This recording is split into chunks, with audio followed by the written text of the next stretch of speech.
We're going to end this content by talking about misleading graphs. And so we have some rules for reporting data honestly. So we have to use equal intervals, that's rule 1. We have to begin with 0 on the y-axis.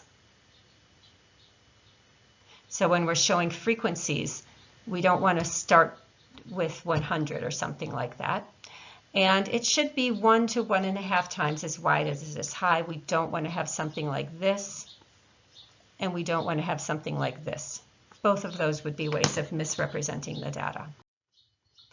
So here is our first example, unequal interval sizes.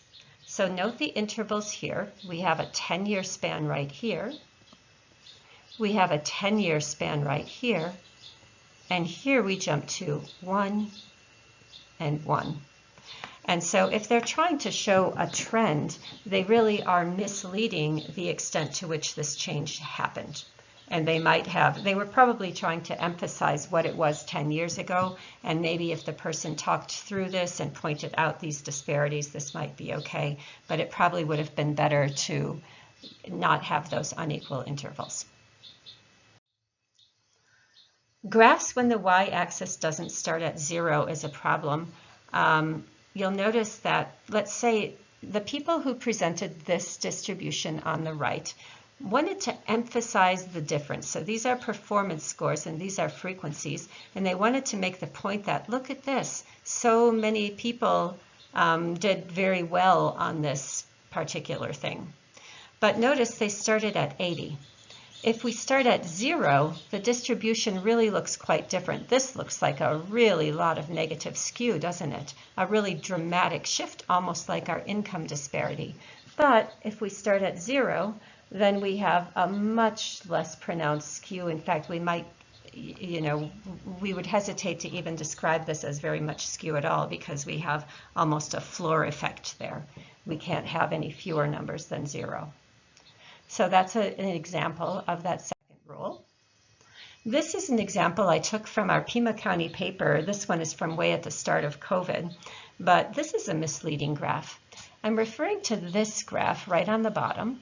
And if you look at what you see, you'll see that here too we have unequal intervals. We have 65 years and older. That's okay to have that at the top end.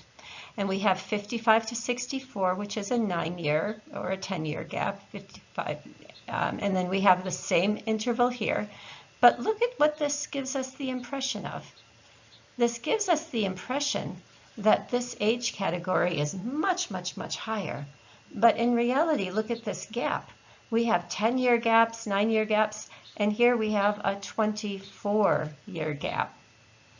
And this really is a misleading way of displaying the data. And if you were an older person, you might feel very mad at the younger people if you didn't realize what a broad gap this was. You would think that they were much more likely to get COVID than other ages. And the Pima County put the same graph in the paper every single day.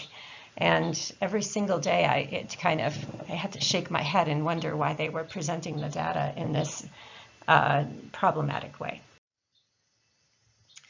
And so you now have the last, now we're going to get into the application problems. We're going to actually be making a histogram, and so you can follow along with that for your next example.